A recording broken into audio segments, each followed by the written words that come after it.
Godmorgen. Jeg hedder Jakob Krarup. Jeg er en del af gruppen, som vandt konkurrencen her for noget tid siden. Og vi vil gerne præsentere produktet Backup for jer. Det er en app, der er beregnet på at støtte i genoptræningsprocessen og lægger sig lige der mellem behandler og patient og hjælper bedst muligt. Det er gruppen. Vi har valgt at bruge de 50.000, vi vandt til sådan en hackathon til at lave den her pitch for jer. En hackathon, det er en dag, hvor kreative folk, hvor nørder, hvor fagpersonale de mødes, og så lader man ellers bare idéerne flyde. Der bliver præsenteret nogle konkrete cases fra den virkelige verden, og så har man en hel dag fra tidlig morgen til aften med en masse kaffe til at komme med den bedst mulige løsning på hver af de her forskellige problemer. Vi valgte et af dem, og det er det, vi vil præsentere for jer i dag. Vi er selvfølgelig, fordi vi er pisket til det af Karen, men også fordi, at vi vil gerne se, om vi kunne finde nogen blandt jer. Nogen, der siger, det der, det lyder som lige noget, vi kunne bruge. Det der, det kunne være en løsning. Det kunne godt være, at den skal vinkles lidt, for lige det passer ind til det problem, vi står med, osv. Men vi har valgt at løse den konkrete problemstilling der. Og hvis I så sidder med noget andet, som minder om det, så må I meget gerne byde ind. Det udgangspunkt, vi fik på hackathon-dagen, det var hofteopereret. Og det er så dem, vi har taget udgangspunkt i. Sidder I med en anden patientgruppe, så tager vi fat i dem. Det her, det er det scenarie, som vi håber, I kan genkende. Vi har en eller anden form for information til patienten forud for en operation. Det tager mange forskellige former, har vi fundet ud af. Nogle steder har man et patientmøde, hvor man møder op med ligesindede andre, der skal gennemgå en operation. Nogle steder der får man bare en e-mail. Nogle steder får man en bunke papirer, og det kan variere i betragtelige mængder. Nogle steder får man 44 af 4 ark udskrevet. Så er der en operation, og så er der efterfølgende et eller flere antal kontroller fordelt ud over tid. Sådan ser det ud fra den ene parts side, fra sundhedsvæsenet. Hvis vi lige tager fat i patientens synsvinkel, så kan der være meget mere at holde styr på. Der kan være spørgsmål som, hvornår er det, jeg skal træne? Hvad var det nu for en øvelse? Skulle jeg huske at holde hoften lige, og hvordan var det? Der kan være smerter.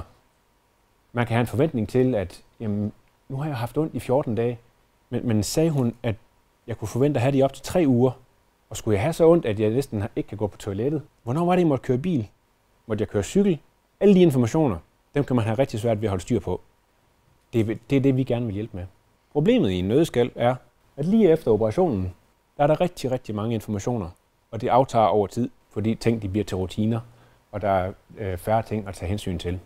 Patientens problem er, at lige efter operationen er evnen til at modtage og bearbejde alle de her informationer allermindst, og så bliver den først bedre over tid. Det tænker I måske kan ikke genkende til. Vi vil gerne forsøge at tage fat i det problem, og i problem nummer 2. Der kan være et problem i, at der ikke er en løbende respons. Man sidder ikke med sine behandlere hver dag, lige kan snakke med dem i kantinen. Det kan være svært at få sig selv til at ringe op med, ja, men det er måske også bare et lille problem. Der kan være langt mellem samtalerne. Og derudover, så kan det være utrolig svært at huske alle detaljerne. Vi gik ud og kiggede på, hvad er der af eksisterende produkter, fordi der var ingen grund til at opfinde den dybe tallerken. Det er også meget svært at markedsføre, skal jeg fortælle jer. Og på samme måde som de her værktøjer, så løser alt, hvad der er på markedet i dag, rigtig forskellige problemstillinger. Mange af dem går ind og tager fat i noget helt konkret. For eksempel, laver du dine øvelser rigtigt? Det findes der en telefonapp til, der kan kigge på dig og så give dig feedback. Det kan være noget så simpelt som bare at oplagre alle de informationer digitalt. Have pdf'erne liggende, og så kan man lige gå ind og prøve at se, om man kan bladre i dem igen.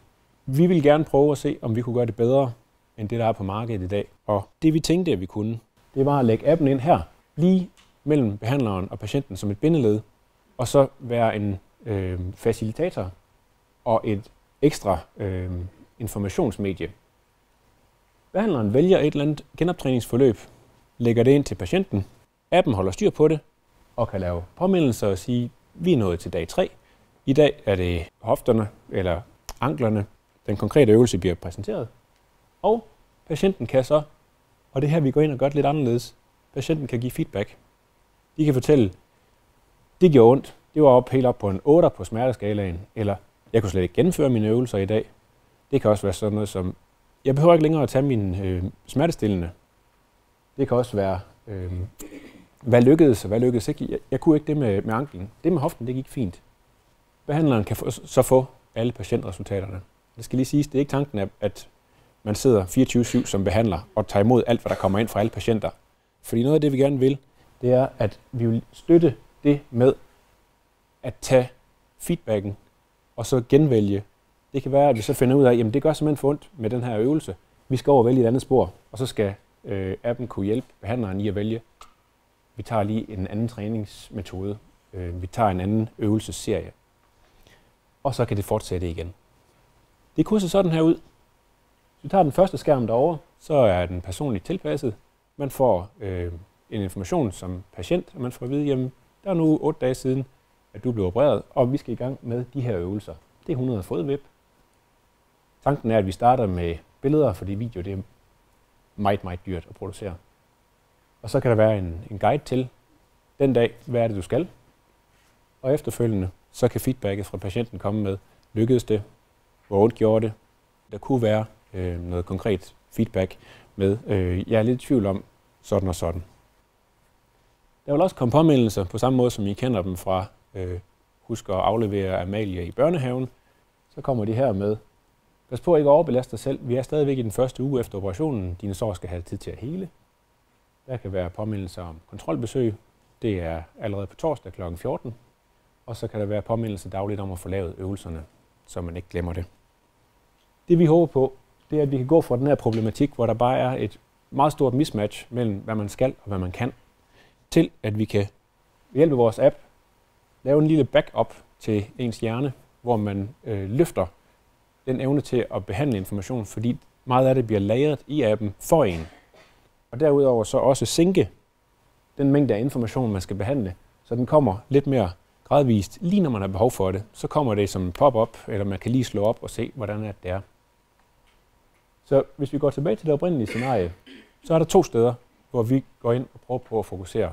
Det ene, det er hele forløbet, hvor der, som det er i dag, er nogle meget store informationsperler nærmest på snoren der, som kommer. Og der vil vi gå ind og lave det til et lidt mere glidende forløb, så det kommer drypvist og bliver til et flow, som patienten ikke behøver at huske på, og som patienten ikke behøver at gå og tage stilling til. Nedenunder med træningsprogrammet, så vil vi også gerne have, at man skal ikke hen og finde, hvad var det for et papir? Det er ude i køkkenet osv. Men man får simpelthen, det er det du skal, og når du er færdig med det, 10-4. For at validere, at det ikke er skyde helt i skoven, så tog vi fat i et par fysioterapeuter nede fra Horsens, og vi har også haft fat i en hofteopereret patient, for at lige høre, hvad tænker I omkring det her? At opfylder det jeres behov? Opfylder det jeres behov for information? Og der fik vi at vide, at det var ikke skudt helt ved siden af. Så vi håber, at vi kan få nogle mere trygge, mere tilfredse patienter. Vi håber, at vi kan være med til at indsamle nogle data, eventuelt til at lave noget data mining efterfølgende, fordi det ved vi, det er der ikke meget af i dag. Og derudover så håber vi, at vi kan forebygge nogle dyre reoperationer på den her måde. Vi tror på ideen på grund af dialogen, og så tror vi også på, at hvis vi får fat på jer, hvis vi får fat på den viden, I sidder med, den viden omkring, hvad er det for et konkret behov, der er her. I kender patienterne, I kender arbejdsgangene osv., så kan vi med jeres feedback gå ind, få gang i et pilotprojekt, finde de ressourcer, der skal til for at sætte det i søen og få lavet et brag af en app, der kan støtte den her proces. Tak fordi I vil høre på os.